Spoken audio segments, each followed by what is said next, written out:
Terungkap, JJ beberkan penyebab Shin Tae-yong tak pernah lagi panggil Elkan Bagot ke timnas Indonesia. Begini alasannya. Rumor mencuat Van Gaal akan latih timnas Indonesia. Debut manis pemain timnas Indonesia Marcelino Ferdinand di Liga Slovakia. Indonesia gagal lolos ke Piala Dunia 2026. Media Belanda sorot pembinaan.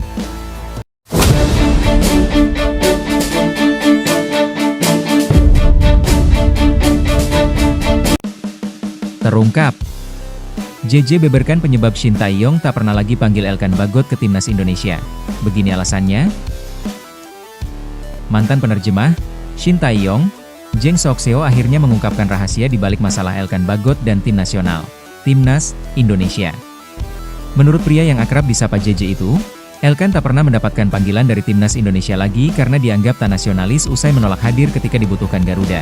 Momen Elkan menolak panggilan timnas Indonesia itu terjadi di babak playoff Olimpiade Paris 2024. Elkan enggan memenuhi permintaan Shin Tae-yong untuk hadir ke skuad timnas Indonesia U23 yang kala itu akan melawan perwakilan Afrika, timnas Guinea U23 pada Mei 2024 silam.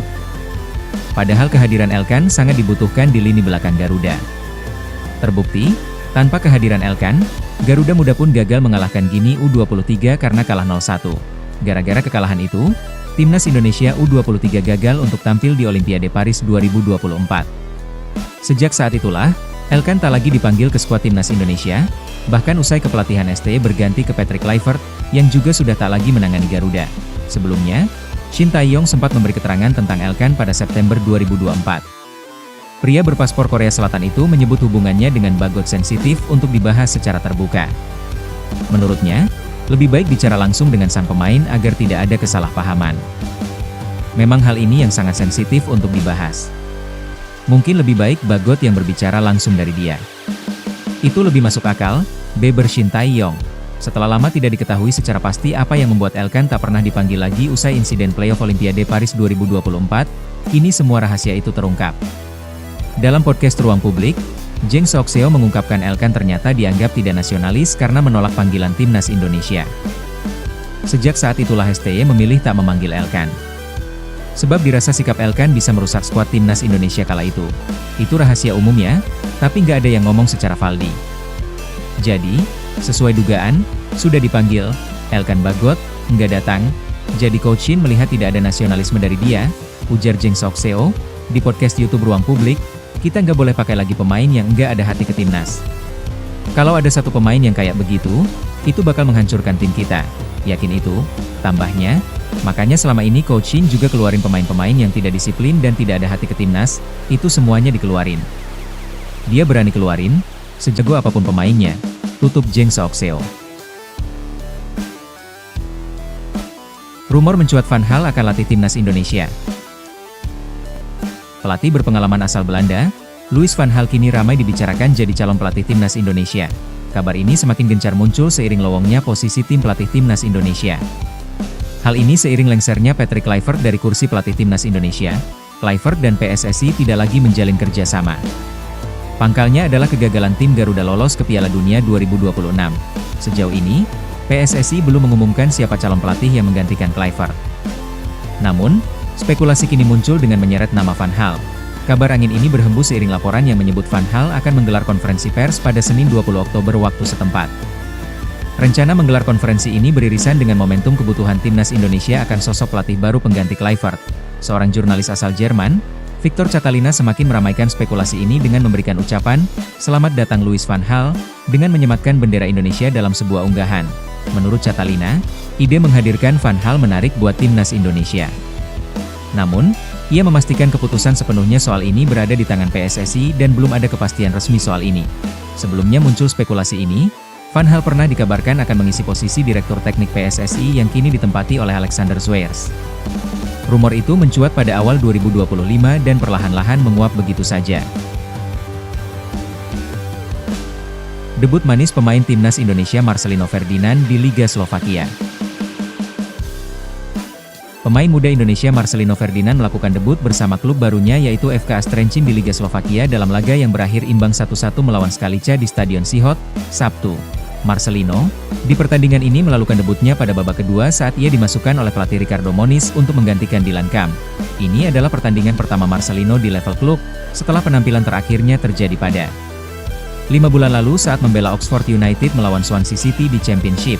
Sofascore mencatat, pemilik 37 caps dengan 5 gol bersama timnas Indonesia itu tampil menjanjikan di lapangan dengan melakukan 23 sentuhan. 15 umpan dengan akurasi 87%, 3 umpan kunci, 1 crossing akurat, 1 tembakan melenceng, dan 1 dribble sukses. Ia juga mencatatkan 2 kemenangan duel darat dan melakukan 1 intercept selama lebih 45 menit di babak kedua. Momen terbaik Marcelino terjadi pada menit ke-87. Di momen ini, pemain yang mengenakan nomor punggung 7 ini hampir mencetak assist, namun sayang umpannya kepada Pepich Duisburg gagal menjadi gol. Di pertandingan ini, Trencin yang bermain sebagai tuan rumah tertinggal lebih dulu lewat gol Adam Morong pada menit ke-72, Trencin baru bisa membalasnya pada menit ke-83 melalui gol Lukas Kovačsa. Tim tuan rumah hampir meraih kemenangan pada pertandingan ini. Namun tendangan penalti Molikhan pada menit ke-99 dibaca oleh kiper Skalica Martin Junas. Dengan hasil ini, Trencin menempati posisi ke-6 dengan 13 poin, sementara Skalica 2 tingkat di bawahnya dengan 11 poin. Indonesia gagal lolos ke Piala Dunia 2026. Media Belanda sorot pembinaan. Timnas Indonesia sudah gagal lolos ke Piala Dunia 2026. Pembinaan usia muda di tanah air pun menjadi sorotan media Belanda. Pada pekan lalu, Indonesia dipastikan gagal lolos ke Piala Dunia 2026. Tim Merah Putih kalah 2-3 dari Arab Saudi dan tumbang 0-1 melawan Irak hingga harus mengubur mimpi berlaga di pesta sepak bola sejagat tahun depan. Indonesia mencetak sejarah dengan menjadi negara ASEAN pertama yang lolos ke babak keempat. Kini, Indonesia diisi oleh banyak pemain naturalisasi.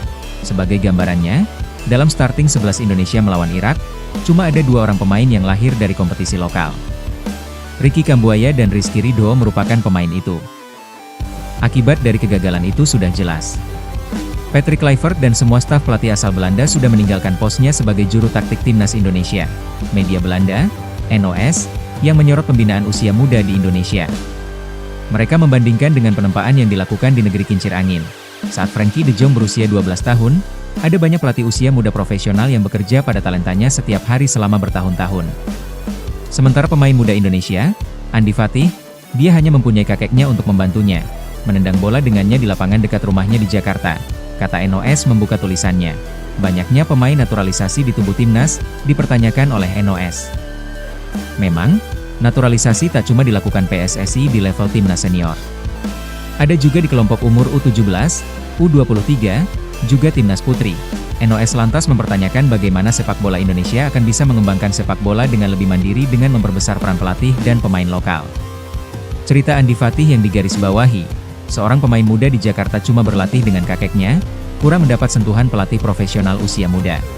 Pelatih asal Belanda, Edwin Klok, yang kini bekerja untuk Persis Solo sebagai pemandu bakat dan peran teknik, menjelaskan kepada NOS mengenai kondisi pembinaan usia muda di Indonesia.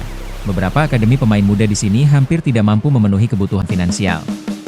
Ada klub profesional yang mewajibkan orang tua harus membayar agar anaknya bisa berpartisipasi dalam sebuah program. Begitulah usaha mereka mencoba untuk menutupi biaya operasional, kata Klok dalam wawancara dengan NOS. Anda tak bisa membandingkan Indonesia dengan negara lain, seperti Belanda. Sepak bola amatir tidak ada. Ada turnamen kecil, tapi tidak ada piramida sepak bola yang lengkap. Pemain yang terlambat menjadi pesepak bola kurang fondasi. Banyak talenta Indonesia yang saya lihat mempunyai kemampuan dribble yang bagus, tapi mereka tidak tahu alur bermain dan kurang keahlian taktis. Pemain harus ditemukan lebih awal dan dikembangkan di klub dengan visi jelas. Lantas, Anda mempunyai kesempatan emas di sini dengan ratusan juta anak-anak, kata dia menambahkan. Nah, gimana menurut kalian bosku? Silahkan tulis di kolom komentar.